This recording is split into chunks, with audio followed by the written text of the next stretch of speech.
Hello, hello. Welcome to the Insight Cafe. I'm your host, Nikon Gormley, and today I have one of my favorite people on the whole planet, Mavis Karn. And so, welcome to the show, Mavis. Thank you. You're one of my favorite folks too. What a coincidence. What a coincidence. This is your second time on the show. The first time you came on, we spoke about how to change your world by listening. And today, I wanted to talk about being well made, or also known as divine engineering. And before we get into that, I got to read your bio. So for people who are new to this and you, so Mavis Karn is a counselor, educator, consultant in private practice in St. Paul, Minnesota. She's also a mother, a grandmother, and a great grandmother. And over the past 45 years, she has spent her time working with individuals, families, schools, businesses, hospitals, prisons, athletes, athletic teams, as well as mentoring and training other professionals. Welcome. Thank you. So, Well, I know hmm? that sounds uh, like a big deal, but I'm old. It took me a while to have all that happen. I just wanted to mention that. Even that's really amazing because we forget that, right? Like we have a whole career built by one moment at a time, one thing at a time, and then over time it becomes a career, Yeah, and we forget that. happened. So, you recently wrote a book, one of my new favorite books. It's called It's That Simple, A User's Manual for Being Human Beings. And one of the core themes of this book that I love so much is recognizing how well we're made. And I thought we'd start off with that topic. So when you talk about how well we're made and how we're divinely engineered to be okay, what does that mean? Exactly that. Like we are just we get so impressed, Nikon, with electronics like iPhones and you probably got a ton of gadgets in your office there that I would have no idea what they are, but they do wonderful things, I'm sure. But none of it comes close to what went into making us. Mm, We are astonishingly well made, and we just either took it for granted or didn't even realize it. Like I showed you the picture of when I fell a couple months right, ago. right, right. You did.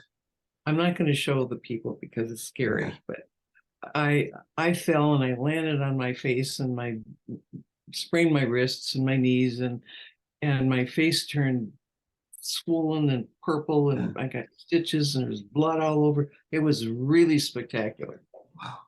And I took a picture of it and scared everybody I know, which was kind of fun actually.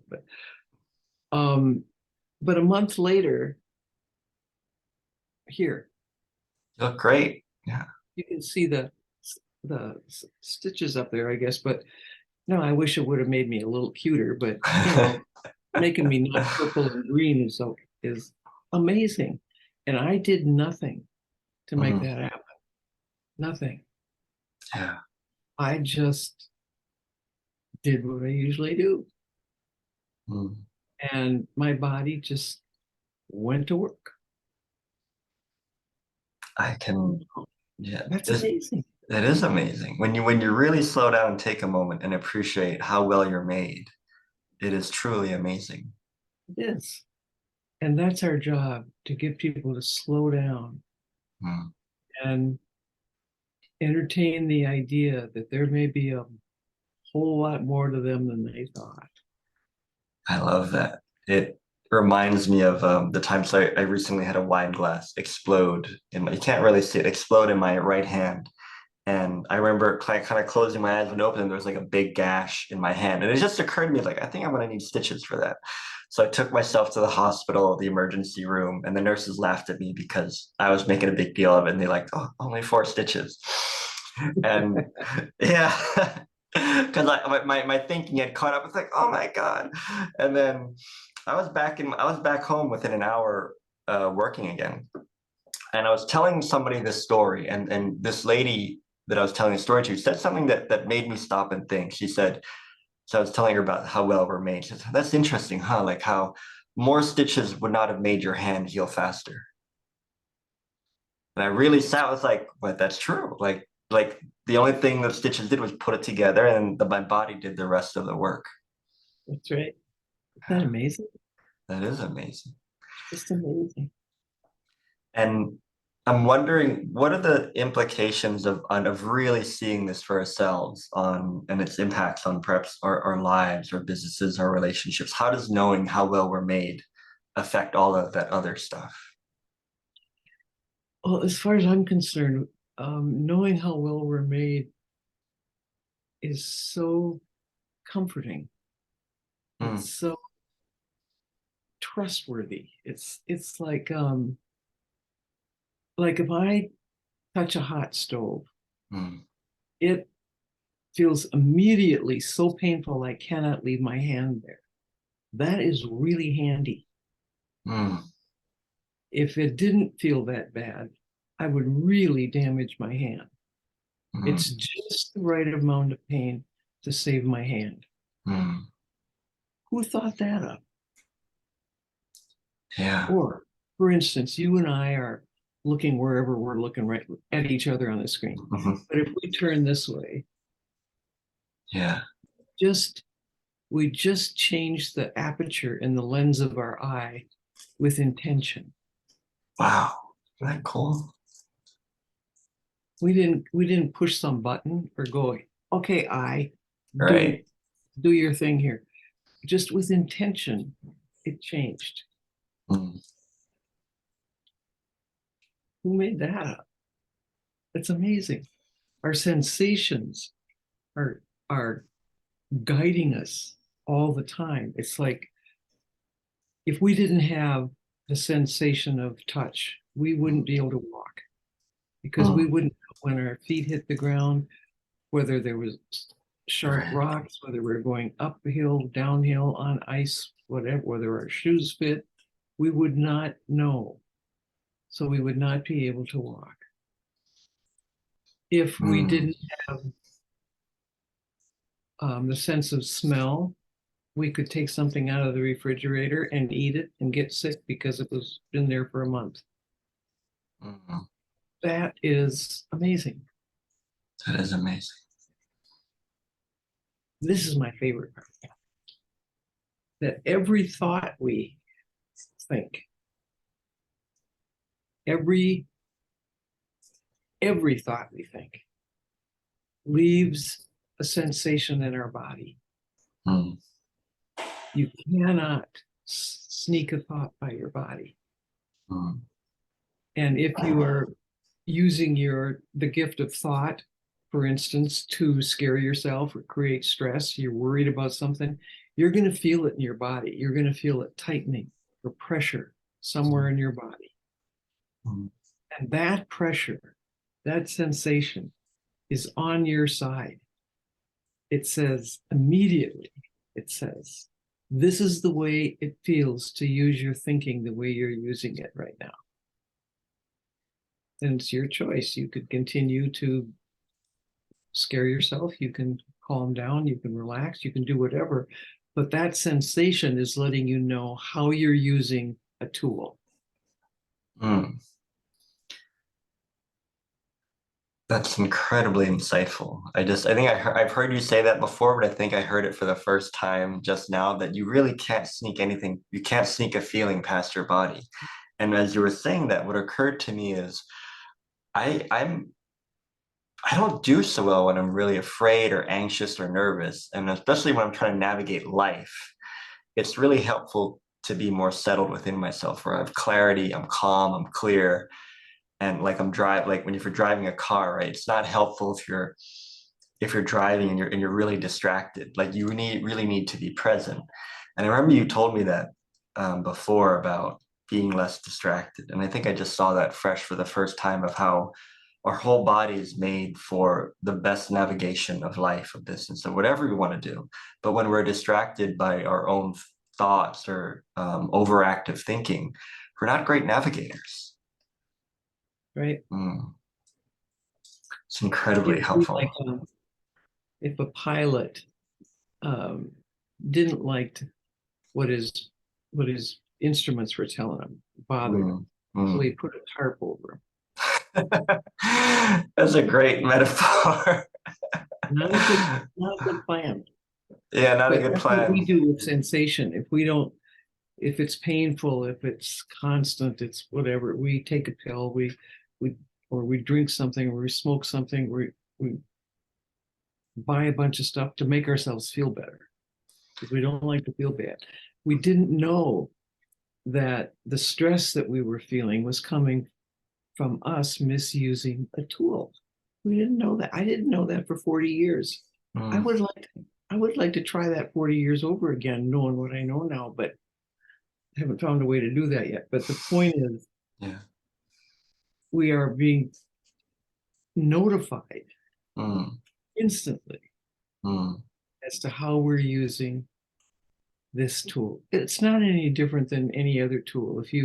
If you're a carpenter and you use a hammer, if you hold it in a certain way, you can pound things in. If you don't hold it right, you're probably going to hit your hand, or mhm, you can be clumsy and drop it on your foot. But you can feel if you're using that tool the way it's meant to be used or not.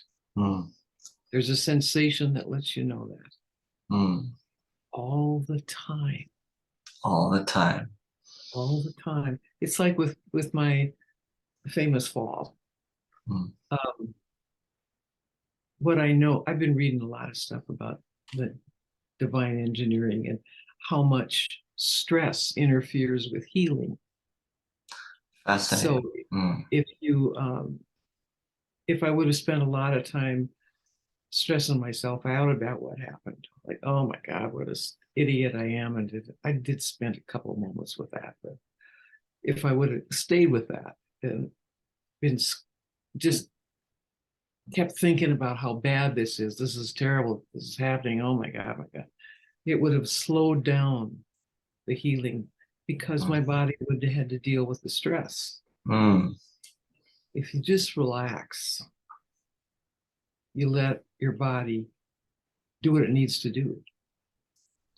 I From that, I just had an insight of how much when you're really caught up in your overthinking, how much of your body's mental bandwidth and energy have to go into dealing with that rather than being in life or being in business, whatever you're doing. That's all that energy that's not going there, but it's getting redirected to handle stress. Yeah. And this brings me to our next question. This was a chapter in your book that I'd love for you to talk about. It was how to make peace with any feeling. And I, if I can share a case study, I have a client and she's going through a divorce and she was just really, really caught up in that moment. She was feeling like she wasn't good enough. Why is this happening to me? Just feeling betrayed and just like really, really stuck in it. And I thought to myself, I mean, if I could just really give her the one gift, it would be for her to make peace with this feeling. And I didn't because I wasn't sure how, but all I knew to do then was just to be with this person and just to listen. But so I'd like to ask you, like, how do you make peace with something like that when it's so Well, busy? it's a it's a general piece that you make that by Mm, realizing that there isn't anything wrong with how you feel ever. I love that. You're not doing something wrong. You're not Mm, sinning. It's it's a sensation that's on your side. All of your emotions are on your side. mm, They got your back. mm, They're letting you know how you're using your thought to create your experience. mm, You have to know in the beginning that all human experience comes from each individual's thinking. mm, There's no other source. It's never coming from outside of us, mm, ever, mm, ever, ever, ever. So if you know that, if you start getting the idea that, wait a minute, I got a lot of help here. mm, I got a lot of help. My body lets me know when it's time to put a jacket on. mm, It lets me know when it's time to take it off. mm, It lets me know if when I'm tired and I need to sleep. It lets me know when I'm hungry and thirsty. Mm. I don't have to keep notes and say, okay, 2 o'clock, I have to eat something. Yeah, yeah, yeah, Like, it's time to take a glass of water now. But a sensation lets me know that. yeah. So I'm amazed that we can have our phone alert us to something. Mm, Our body's doing that all the time, mm. and it gets no credit. Yeah. That's a good But point. 'Cause it's just oh, there, right? It's just there. Yeah. it's like we have eyelashes, Mm, keep stuff from getting into our eye. mm, But if something does get into our eye, we can feel it, so we can take it out. mm. If we couldn't feel it, it might do some damage. That's true. God bless sensation. God bless sensation. So I imagine someone who's really caught up in their own thinking, those sensations would really be to, it's like, oh, you're running really hot right now. You need to slow down. That's all that means. That's all that's telling you. It isn't giving you any advice. It's just telling you how it feels to do what you're doing. Oh, that's new. It- and then, yeah, and I guess, and then common sense kicks in like, well, if I, like, it's like that joke, um, doctor asks you like, where does it hurt? It's like, and you do this. And it's like, well, stop doing that. Yeah. You can write your own. It's that simple. Yeah. I could. It, It'd be a page it's long. important to know that. It's like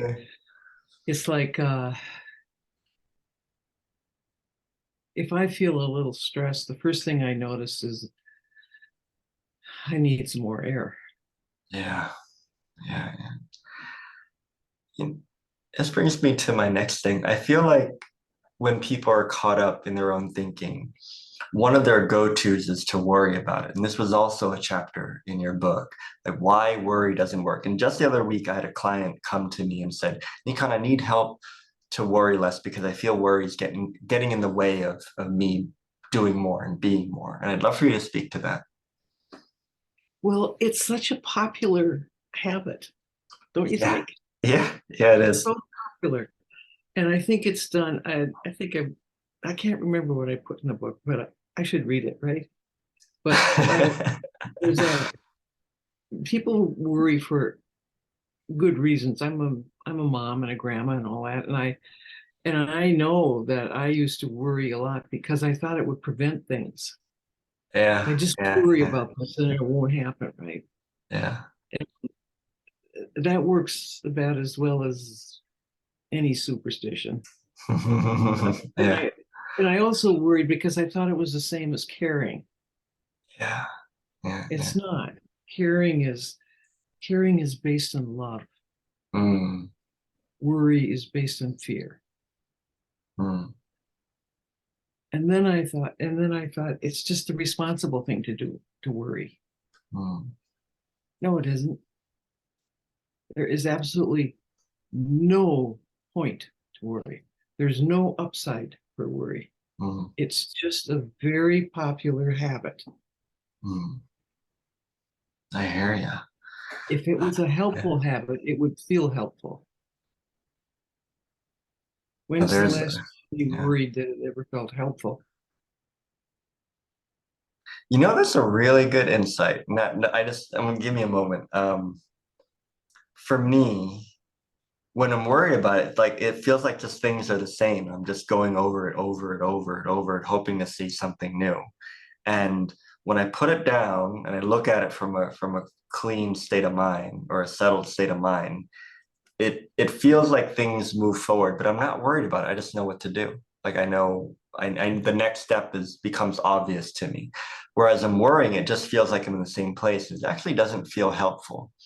But it's satisfying like a fear or an insecurity that's like, looks like I'm doing something about it. I'm thinking about Yeah. it. You think it's the responsible thing to do. Right, right, right, right. That makes a lot of sense. The thing is, when we notice Mm, that tension that comes from worrying, and mm, we know that that tension is telling us that's what we're doing, we're mm, misusing a tool and we relax, Mm, make room for common sense, for duh, mm, for wisdom, for the next step. We make room, mm. pull the noise out of the way, and it's like, oh yeah, I can do this, I can do that.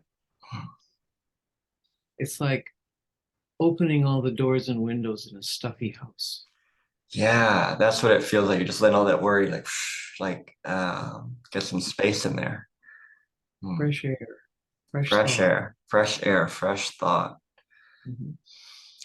And this is a great segue to the next thing where why figuring things out is overrated. And I feel those that goes hand in hand with worry because we're trying to figure out our worry and we often get stuck in this stuffy house. And I'd like to ask because often people might say like, well, figuring things out is what I'm really good at. Why would I want to give that up? And why is it overrated? I wonder what you would say to that. Well, I've done, I'm 83 years old and I've done a fair amount of figuring out. Yeah. And most of my figuring out happened when I quit trying to figure something out. Ain't that the truth?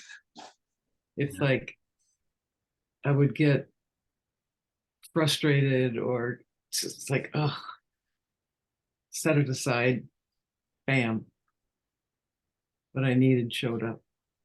Yeah. It's it happens so often that I started thinking I might be onto something here. That to get to the place where I understood something, Yeah. I didn't have to go through figuring it out. Mm, yeah. I'm often reminded of the story of Einstein when when the things he would in his books he would write how things would come to him when he was the most relaxed or he was listening to his favorite piece of music and he would have his aha moments and they didn't come to him when he was deep in the lab or he was trying to figure stuff out. It would come to him in his most settled states of mind.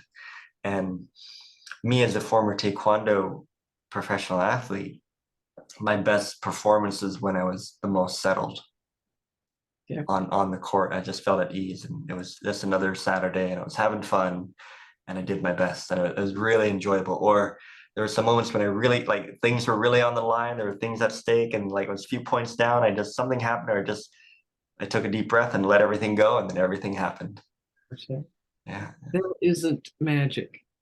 yeah. It sounds like it's magic, but it's not. I know it does. Every Yeah. little kid lives there most of the time Mm, yeah. because they haven't yet been taught to worry and overthink and analyze and process, and they just play.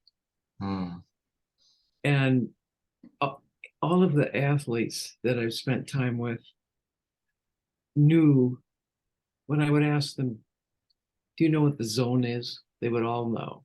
yeah. And We know. Yeah, we know what they, the zone is. what does it feel like? He said, "Oh man." They'll say, "Oh, you Mm, just time stands still. You feel like you can do anything." yeah. He said, and it's he, she, to all of them. Yeah. Um, would describe it in different words, but they were all kind of the same. Yeah. That it was peaceful, but they were going 90 miles an hour. Yeah. Yeah. I have three kids who play hockey. Mm, Now, you can't be busy headed and play hockey. no, You're you gonna get can't. you're you're going really fast with quite a few other people with sticks and hard rubber things, Yeah. and you have to be in the moment, which is why so many kids in Minnesota like to play hockey. Yeah. It's Yeah. just a wonderful feeling. So the the point is it's portable. Yeah. Wherever you go. And I never met a client that was an athlete that knew it was portable. They thought it Yeah. could only happen when they were playing their sport. Right. I was definitely one of them. Like I'm great at this in the flow in my Taekwondo thing, but when it comes to business or relationship, I was like, I was like, it's not there, you know. And it isn't really about learning what to do Mm, to make it affordable. It's what you don't do. mm. You quit worrying about how something's going to turn out. As soon as any athlete starts worrying about losing, they're out of the zone. Yep. Yep, Yeah, that's for sure. that's when they make mistakes. Um, or someone in our community named Barbara Patterson, and she would when she talks to businesses, she would ask them like, "Are you playing to win? Are you playing to lose? Are you playing to play?" And playing to play was the most impactful space for people to be in when you're just playing, nothing on the line, you're just playing. Yeah. It is a And game. it is a game. It is a game. I think I wrote something recently that was about how when you really recognize that you're well made and that you're already enough, and you spoke to me about this a lot, about recognizing that you're already enough and you're well made, everything else is just extra. It's just gravy now, and we're just having fun. Yep, that's right. It was so helpful to know that because it helped me to stop taking myself so seriously. That's Yeah, a good plan, isn't it? yeah, it's a good plan. Yeah. Now everybody knows my plan. Well, All even right. if you, it's Yeah. important though that you forget that. Yeah. That's all it was. You forgot it. That's all I forgot. It doesn't mean I'm behind or anything, just means I temporarily forgot it. And this brings me to my last question that I wanted to ask you about because I was running a group session the other day and somebody told me that they were struggling with self-esteem because they felt that if they had more self-esteem, they could do more, they would risk more, they would, take the first steps. And I thought this would be a great question to ask Mavis. What do you make of self-esteem? Well, it's inborn for one thing. Mm, yeah, And yeah, it's like babies don't come into the world laying in their crib thinking, oh man, I am a fat baby. They're I don't even clothes on, naked. And, this is terrible and I'm probably stupid too. I won't get into college. yeah, This doesn't happen. You didn't come into the world um, thinking badly of yourself. yeah, We just start learning that. We start learning how to compare ourselves to other people and think if we're not good enough, we're not good enough, and all of that. They're just thoughts. yeah. Self-esteem is a natural feeling of well-being Mm, that comes about when you're calm. mm. It's what's left when you quit being mean to yourself. Ain't that the truth? It's not rocket science. Mm, Everybody has all this feelings of self-worth and value that they'll ever need. mm, You have to let go of the racket so you can feel it. mm, Just be still, mm. present, and that's home. How kind that is. It would and I have another friend, Christy Palma. She would often point to how the kindness of the design, that self-esteem is built in, home is built in, and you recognize it when you stop being mean to yourself, and it just comes. It's the unconditional love of the universe, Yeah. always known as science, Mm, divine science. well, that's so cool. It's just the truth. Mm, It's just the truth. it's a simple. It's that simple, and it's the simple truth. Right? I didn't make it up. Mm, I'm just pointing to it. right. Yeah, I hear you. Mm, that's so cool. Well, we're coming up on time. So one of my favorite questions to ask, and I've reworded the question just for Mavis Karn. If you were to give a gift to kids and former kids who might be listening, what might that gift be? There's absolutely nothing wrong with you, and don't let anybody ever tell you there is. Felt that. absolutely felt that. I think everybody listening will feel it too. That's also true, actually. Yeah, it is. And it's really that simple. There's nothing wrong with you. Yeah, I remember one of your quotes. It would said, there's nothing wrong with you, no matter how much proof you have. There's nothing wrong with you. That's right. Yeah. I didn't make that up. Mm, It's just the truth. beautiful. All right. Well, to everybody watching and listening, Mavis Karn's book is available on Amazon. It's called It's That Simple, A User's Manual for Being Human Beings. And it's one of the most beautiful books I've ever read, and I give it to everybody I know and all my clients. And so if this conversation has inspired you, I highly recommend checking it out. All right. Thanks, Mavis. You're welcome. Uh-huh. Thanks for coming. Bye.